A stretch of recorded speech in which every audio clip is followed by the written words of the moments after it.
Hola a todos, hola a todas. Pues este es el cuarto video.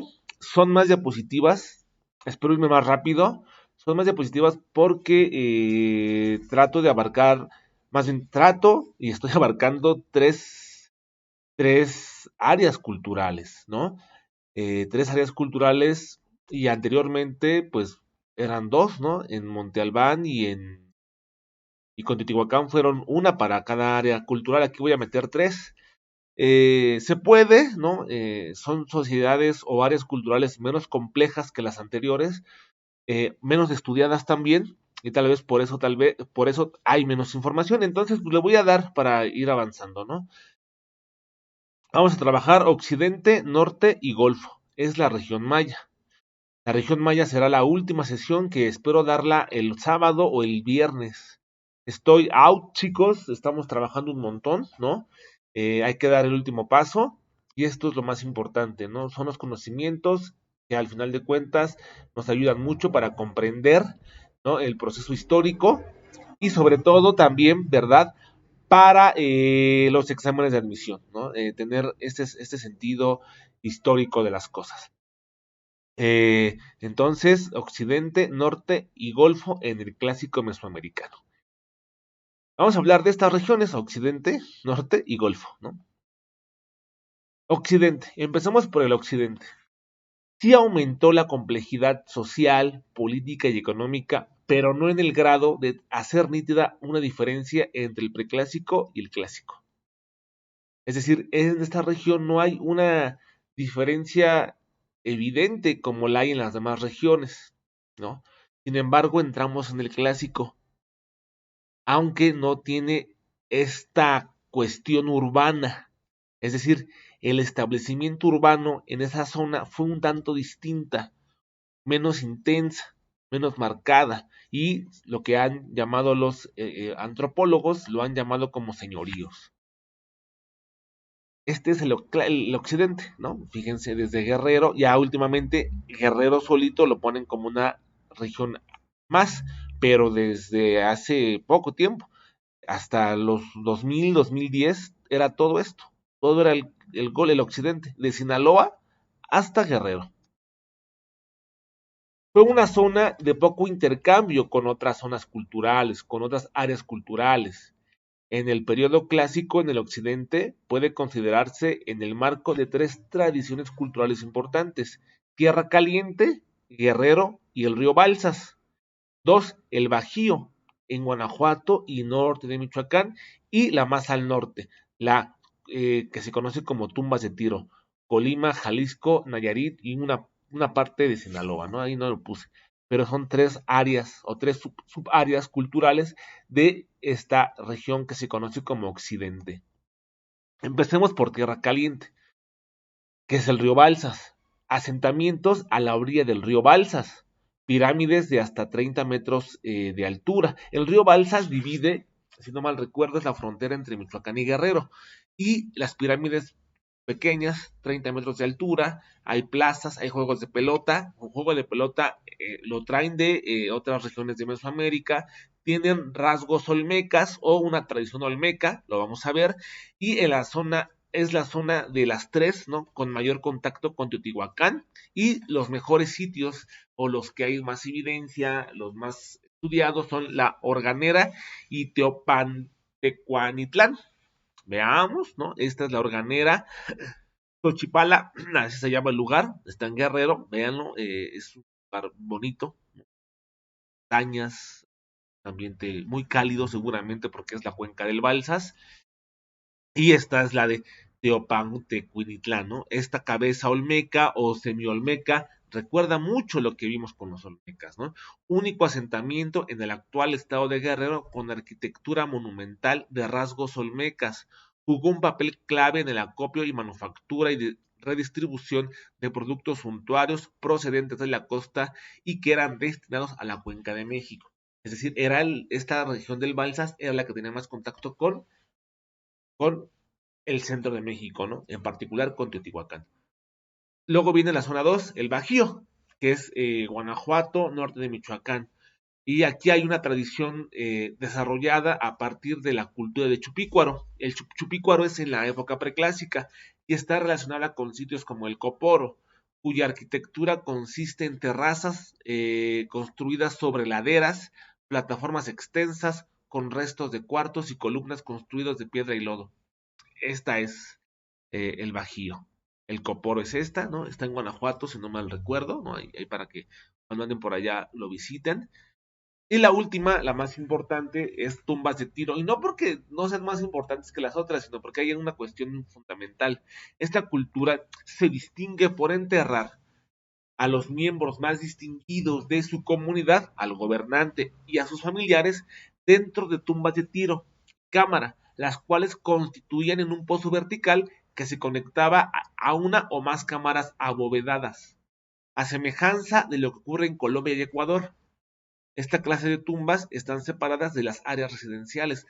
Anteriormente se enterraban en la misma residencia o muy cerca. Aquí, en las tumbas de tiro, además de que son eh, pozos verticales, las tumbas o el panteón, así lo podríamos llamar, está separado de la área residencial. Aquí hay unos ejemplos, ahora lo vamos a ver. Las tumbas de tiro entonces son recintos mortuorios para muertos subterráneos que constan de un tiro o un pozo vertical que se excavaba. Se han encontrado en esas tumbas diversos objetos o materiales, figuras de barro, ornamentos de concha y un montón de cosas, ¿no? Ahí lo ponen en pausa y lo pueden ver, pero lo que quiero es que vean eso. De 3 a 20 metros de profundidad, y aquí enterraban a sus muertos. ¿Ya vieron? Le ponían una tapa, una piedra, y ahí los tiraban, ¿no? Luego viene ahí también la cerámica muy famosa, la cerámica colimota o de Colima.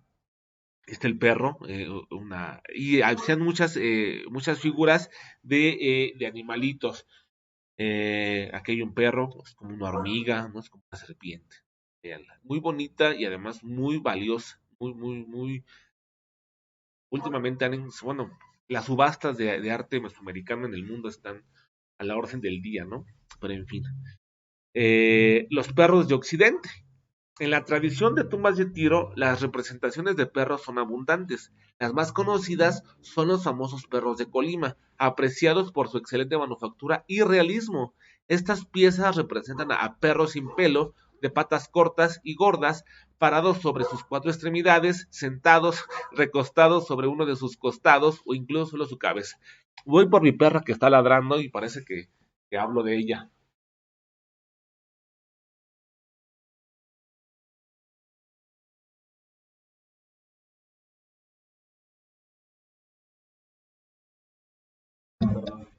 Que la vean, estaba ladrando.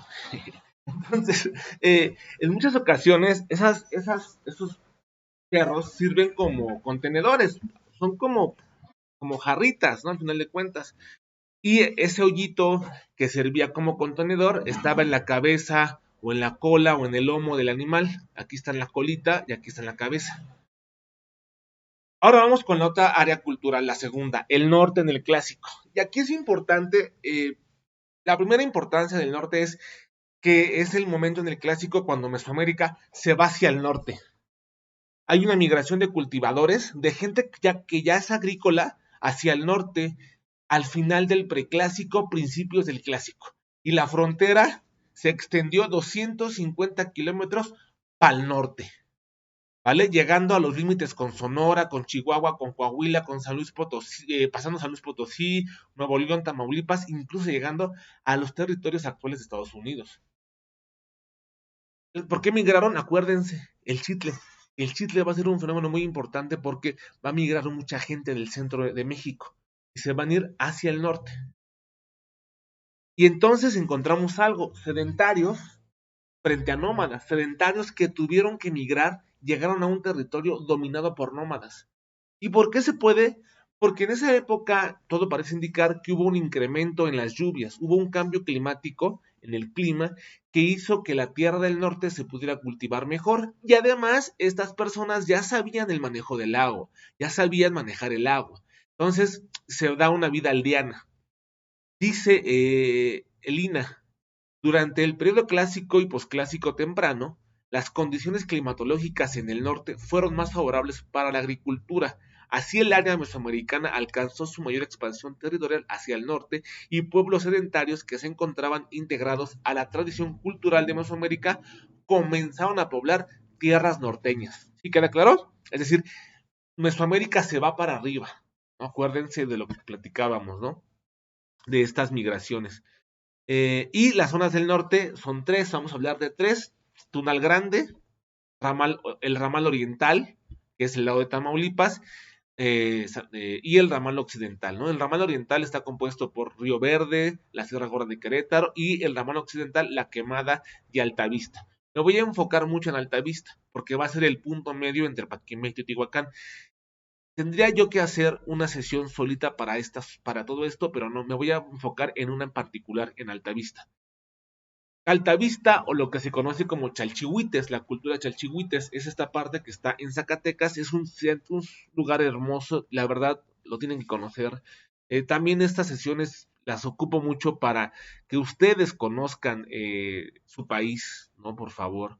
Eh, Manuel Gamio, uno de los arqueólogos más importantes de México, concluyó que los monumentos de Altavista constituyen el límite septentrional hacia el norte de construcciones que cuentan con elementos arquitectónicos distintivos que las relacionan con construcciones más mesoamericanas y con elementos que muestran la influencia de la civilización del suroeste americano, los apaches, la gente de Estados Unidos, ¿no? De Aridoamérica, de allá arriba va pronto, por lo que constituyen una transición cultural entre las regiones situadas al norte y al sur del país. Entonces es importante esta discusión, chicos, porque Altavista o la cultura chalchihuites va a ser la transición entre Aridoamérica y lo que se conoce como Mesoamérica.